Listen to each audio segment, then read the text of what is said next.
This is Rob Tebbett reporting for Seconds Out. I'm here at the Boxer Gym in London with Don Charles. How you doing, Don? I'm doing very well as usual, and how are you? I'm very well, thank you. What our viewers don't know is that you've just been outside shoveling snow in that t-shirt. I'm a very brave man. You are a very brave man. Just like to talk about your heavyweight, Dereck Chisora. What's Dereck up to these days? Dereck is always what Dereck is up to. Mischievous Dereck.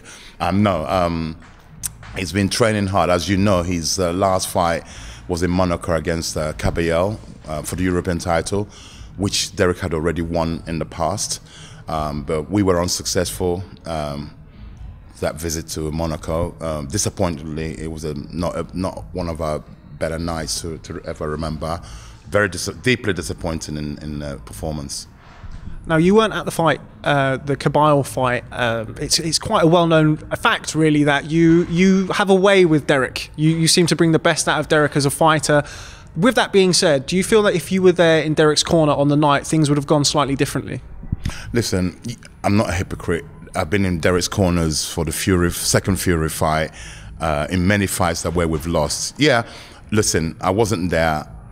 I should have been there. I couldn't get there. I had visa issues getting into Monaco, which I've since rectified. Listen, who's to know? Who's to say? Who's to know? Yes, of course I'm going to say, had I been there, things might have been a little bit, because I am his coach. Every fighter relies on their coach who works with them day in, day out. There's certain key things I would have said to maybe turn the fight around. Who knows? It's history. We can't do nothing about the past, but we can certainly do something about the future. With that in mind, during the fight, I mean, were you watching the fight at home? Yes. Do you know, it's actually the first time it's ever happened to me where I've trained somebody for a fight, they're fighting, and I'm not there. I'm in front of the television. I was pacing up and down. I was actually on the phone, because when I realized I wasn't going to be there, 24, because it was touch and go whether I was going to get my visa or not. Then when we realized I couldn't go, so the arrangement was my second in charge of we have a team. So I said, right, I'm going to be on the phone to another chap who wasn't actually in the corner, but he's to relay if we need, yeah? So I was a coach via telephone. Unfortunately, it's not the same. You have to be physically be there, look your guy in the eye, try and bring him around. General consensus was that Dereck potentially started a little bit too late in that fight. Is that something you'd agree with? Most definitely, it's evident. It's there to be seen. Dereck is a pressure fighter, and we started too casual.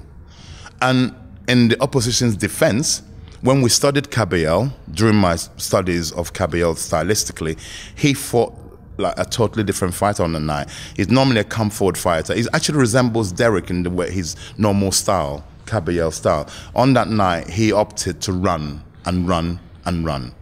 And Dereck, with all the experience we've gotten over the years, we've met so many different styles, should have known to close him down, press him. It didn't start pressing to round 10 or something, but it was too late then.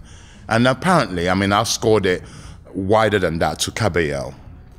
I'm a very honest man. I scored it how I was watching on telly. We were miles behind. People had it really close. And it turns out, had we won another round or so, we would have won the fight. I thought, really? Okay, I'll take that. Okay, so no, we fought the wrong fight. And like I said, it's history. Everybody have their path, their journey. That was part of Dereck's destiny and journey. And who's to say what happens in the future? It's down to us now to rectify what happens in the future. So that was history. Yeah. Talking about the future, what's in store next for Dereck Chisora? As you know, I'm not sure if you're aware, he's on the card of Dillian White, Lucas Brown, Frank Leone, that's the same bill. So he's not a named opponent as yet. Still waiting for the opponent to be given to us. He's in training, he's in full training, and my goodness, has he got to look good in his next fight, no matter who we're fighting? Yes, he has to come out there. And the public are very forgiving in the sense that they like Dereck a lot.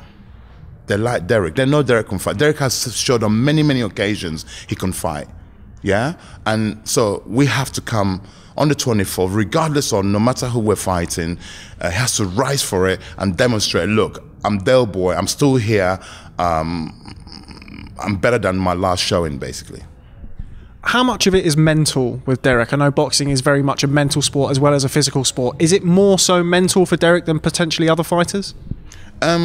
Yeah, most fighters, they'll tell you, most sports in general is mental. I would say 70 to 75% mental, and the physicality is the 25% or 30%.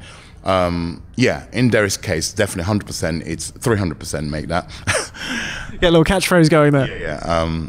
No, in Dereck's case, most definitely is mental. I'll tell you now, I trained that kid.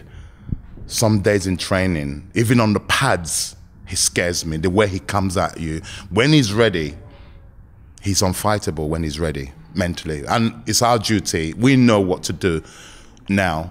We've had many, many practices. We know what to do to get him mentally right on the night. All being well, he comes through his fight on the white-brown undercard. What's next for him? Obviously, the Joe Joyce fight is something that's been heavily mooted recently in the press. Is that going to be the avenue, or are you not thinking that far ahead at the minute? Not thinking that far ahead, because I'm not his promoter, I'm not his manager. So therefore, that's another conversation for another time, because right now, my duty as a coach is to make him focus on the next opponent. Whether it's a name or not a name, we have to win and look good winning. It can't be a mediocre performance, because the audience will be, you know, yeah, we want to get them excited again. Now, as I mentioned earlier on in this interview, you have a very special relationship, as it were, with Dereck Chisora. Another fighter who you have a very special relationship with is your son. Your son is turning professional, is that right? Most definitely, yeah. It's been long coming. The whole point I became a coach and opened a boxing gym was when he's the only child I have on this planet. So he's a boy. He was either going to be a footballer or a boxer. So yeah, he's making his soon to get his license. He's in process of doing his license. Provided everything goes smoothly, then yeah, the plan is for him to make a debut later on this year.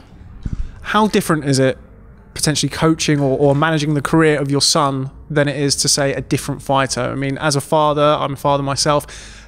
Is it a lot different? Is it the same? Do you try and stay far removed from it? What's it like? No, it's not the same, you know, in the sense that because I've always been a strict father. My background, obviously, I've grown up in England, but the way I was brought up as an African parent, my mum and dad, I'm African. I've used the same method to bring my son up, and it hasn't done him any harm. I was very strict with him whilst he was growing up. As a trainer to him, he's my son. I'm the father, the trainer. I'm stricter to him than I am to the other fighters. I have to be. That's where that conflict, that familiarity, because yeah, I find myself being really hard on him when I'm coaching him, and yeah, it's not smooth sailing, because I don't want him to be. This is not a play, yeah. I said the same to my other fighters. This is no game. You can play football, you can play cricket, you can't play boxing, yeah. So make no mistake about it. He knows he's a very, very intelligent kid. He researches boxing. He helps me actually all through the years of researching opponents, and he's one of these that is very, very intelligent person. But as a fighter, he's a very intelligent fighter. What type of fighter is he? He's a thinking fighter. Sometimes he thinks too much, yeah. But he's how can I put it? A perfectionist, yeah. Sometimes I want him to make it messy. No, he's a perfectionist. No, listen. Looking forward to it. He's looking forward to it, and we're going to go. He's going to have a go he's a heavyweight, natural heavyweight, 6'6" tall. He's still growing into the frame. Yeah, still a lot of development, but gradual. But you know, he's showing very, very good signs of the type of fighter he will become. Well, very much looking forward to seeing him in action. Most definitely, and his name is George Chidi Fox. George Chidi Fox. I'll remember that. Thank you. Okay, well, Don Charles, as always, it's great catching up with you. Thanks for having us down at Boxer Gym in London. Look forward to catching up with you soon. My pleasure.